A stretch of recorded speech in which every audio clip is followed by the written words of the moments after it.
What's up, y'all? Okay, there we go. There we go. There we go. What's up, y'all? So, Station 19, Season 3, Episode 14, I believe. The Ghost That Haunt Me. I just love how they keep telling these stories. I mean, I've been telling y'all all season how I've been getting this whole This Is Us vibe off of this. And proved even true in this episode. I just love how everything just is connecting together, and I'm very excited to see where we're going next. So yeah, I'll get into it. So everybody's fire station. It's been a couple weeks since Pruitt died. Andy's back at work. I don't know how soon I could come back to work after going through that, but everybody does things differently. I don't know. I don't even know. I mean, I probably would lose my job because I don't know it. I don't know. I haven't been through it, and I don't want to go through it anytime soon to find out. Uh, but yeah, so Andy's back at work. They did the calendar. She's looking at the calendars. Uh, this is just, the so she did do that. Bishop's mom comes to visit. Uh, Miller meets a girl, gets her number. The girl looks like Vic, will I say. So yeah, that's how it all starts off. Then we get, they go on a call to a bowling alley. Andy and Jack, they talk. Um, they pretty much talk. He's like, bro, where you been? I ain't seen you in a couple weeks. We live together, but I haven't seen you. And she's like, well, I got married, so that's where I've been with my husband. Okay. So yeah, she does that, and then they get to the fire, and there's PTSD all over the place here.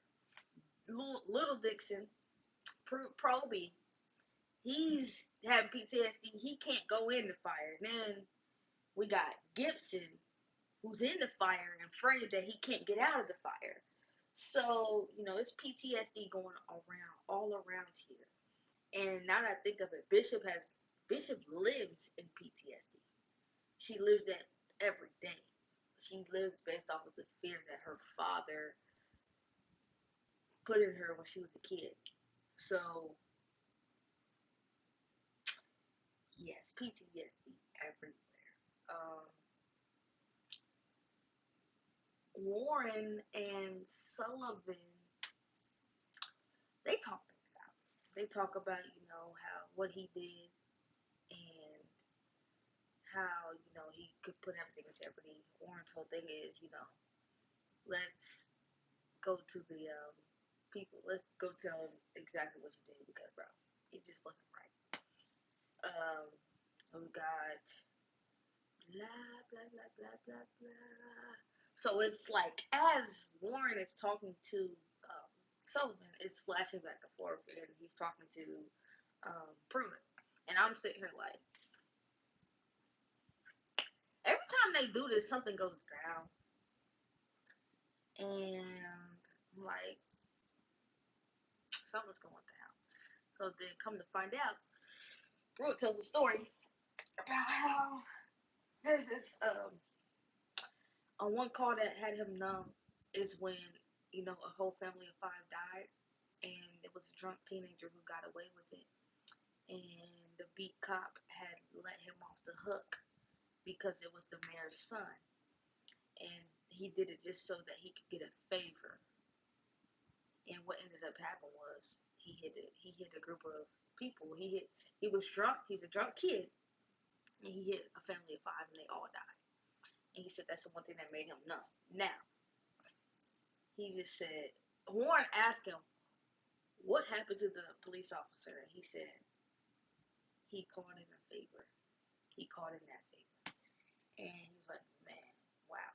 So then we flash back forward. Warren takes Sullivan to the talk to Dixon, And they talk about it all, and he's like, and what? What do you want me to say? You took drugs. I don't want a drug scheme. My first year of chief. Also warned your wife can be involved in this. All of this kind of stuff. And Warren's like, yeah, it's you. He said that before that. That's how it got to Warren's wife. He said, bro, it's you. You're the one who called in that favor. And that's when he brought up all that stuff because he knew exactly what he was talking about. And now sorry, I completely understand now why Pruitt never liked Dixon. Um, and it makes complete sense. He called that favor, and now he was a police officer. Now he's a police chief. Like, this is, first of all, it just doesn't even make sense. Like, could you not be something in the field that you were already working in? Why did you have to come pick this? So yeah, they do that. And I've been telling y'all for weeks since the show started. Dixon is a Dixon. I can't stand that dude. Warren, I can't wait for you to take him down. I'm so sick of dude. Okay. So now we get to, okay. Let me get back on track. Alright, now I completely see why they matched up Bishop and DeLuca. Uh, I can't remember her first name. I always forget. So I now see it because they wanted to go with this whole storyline about her father and how she was raised. Now, um, Bishop is in denial of the fact that her dad was abusive to her, and or at least that's what I think. She's in denial. She was in denial of it when her mom was like, "Yo, he was abusive. You had to walk 20 miles home because you came in second place," and which even more proves her mom's point. Bishop rebuttals with, "No, I came in first place, but I didn't beat my own time," and so which proves her point. Like that's abusive. That's abusive. Super abusive. Like dude was back crazy. Um, it's so many different types of abuse. It doesn't have anything to do with him. And I feel like she was pretty much in denial. And then she talks to DeLuca and Kalina, Katrina, something like that. Something like that. I get it. So then she talks to her about it. And she's like, my dad. I love my dad to death, but I had to realize that he was sick and he was ill. I realized that's why they put them together because they have two jacked up stories of how they were when they were kids. So she's like, yo, what I'm saying? I've been through this. And she's like, you can't be in denial. And Bishop goes into this thing like, I'm not in denial. He's the reason why I got a gold medal. He's the reason why I am who I am today. He's the reason why I'm the youngest police chief and the first female police chief of this. So, with that being said, she's like, I'm angry. So, I mean, like, what are you angry about? Are you angry at the fact that you never realized that your dad was abusive, or are you mad at the fact that your mom is bringing it up? Because it seems like you know that that's what the case is. You know that that's what your dad is. But that's just not what you want to talk about. I kind of feel like she just doesn't want to talk about that. She only wants to think about the good parts. And I feel like she's mad at her mom because she didn't get her out of that situation. But her mom is now saying, I'm sorry, I left your father. I couldn't take it anymore. But she doesn't know what to do with that. And she has this whole entire, what's the word? Man, freaking word slipped my mind. I'm trying to think of this word for like 2 minutes now before I even got to it. Yeah, she just feels this type of. You guys are gonna know the exact word, and you're gonna feel like I don't know why it slipped my mind, but she just feels this for her mom, like you should have protected me, and she did it, and this is why things are the way they are. And she has a brother, so I want to know what's going on with her brother as well. Hopefully, we will see that before the end of the season, which is 2 episodes away, by the way, and I feel like that's really slippery. When I feel like they could have dragged this out a little bit longer because of Grey's Anatomy going on, and they have scenes that mix with Grey's Anatomy and Station 19. There's a way that they could have made that out of more episodes, but we're just not going to even think about that because it's going to be bad. So anyway, okay, at the end of the episode, everybody's having this little spaghetti dinner for Pruitt's funeral. Dixon finally approves it just because he's sick of hearing about it, and they approve that. Sullivan tells everybody that him and Andy are married, and Vic reminds me so much of myself. She's super funny. Like she's like her reactions to things are so funny. And Miller is the exact opposite of her. And I feel like they are going to end up together. They are going to end up together. Like, I had to say, like, Arizona in season 7, episode, like, 11 of Grey's Anatomy, when she told her, Callie, that we are together. I don't know. If you watch Grey's Anatomy, then you know. But I just don't, I mean, it's just, like, why do you have to, like, not nobody's gonna respect her. I don't feel like people respect the fact that, she's still gonna be in the house with them. Her husband works there. Her best friend is the chief, even though they're not really on close terms anymore. So it's kind of like a toss up of what could happen. Next week, Jackson, Warren, and Lil Dixon, they're in the PRT. He's driving the PRT. Which is weird because they've never had a regular somebody from the team driving the PRT, but I feel like they're making him drive it or Bishop's making him drive it because he has PTSD and can't go into fires. So I feel like she's trying to punish him with that. Now, might have not been the right move.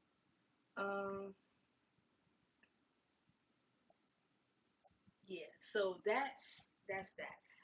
So somebody's gonna get shot. I predict that nobody gets shot. That nobody's gonna die from this whole thing. Like a crackhead's gonna come in the PRT and try to steal all the drugs. Like me, I'm just like, here, take all the drugs, take them. I want my life. You feel me?